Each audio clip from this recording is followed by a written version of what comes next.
Hello everyone and welcome back to another Foundry guide. So in this guide I'm going to be showing you the main things in tier 1 that you want to have automated and the best way to set it all up.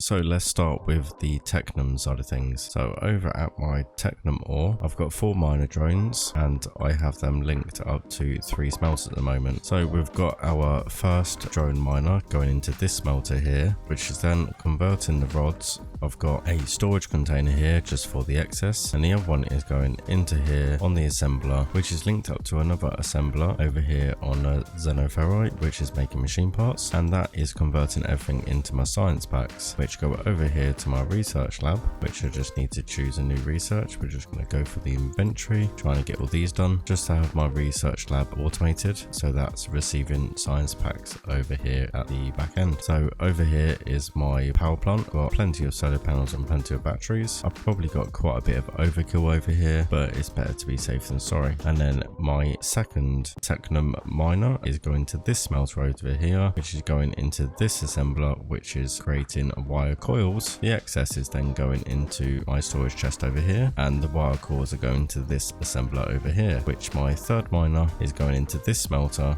which is then going into here. So the Technum rods and the wire coil are making my electrical components, which are going into this storage chest over here. So as we can see in the crafting menu, that's pretty much got both of these done and automated, and my science packs as well. The reason why I have these automated is because the electrical components are linking over to my xenoferrite, which is going into the assembler to craft my loaders, because as we all know, loaders and conveyor belts, we are going to need plenty of them for any sort of foundry builds. I've got them automated as we do use a lot of those. So my fourth miner is going over into this smelter here, which is going to the assembler for the electrical components, but it's also going all the way down to this corner over here, which is linked up to my xenoferrite plates for my fourth miner over there, and that is crafting me a load of building blocks, which as we all know, we need absolutely loads of these for our foundations. So that's the Technum all covered. Let's go over to the xenoferrite now. So the key components for the xenoferrite will be obviously your plates. We then need plates for conveyors, loaders, the building blocks which we've just covered, and machinery parts as well. So let's run through this quickly. So we've got our first miner going to this smelter over here, which is going all the way around to here, which is then going into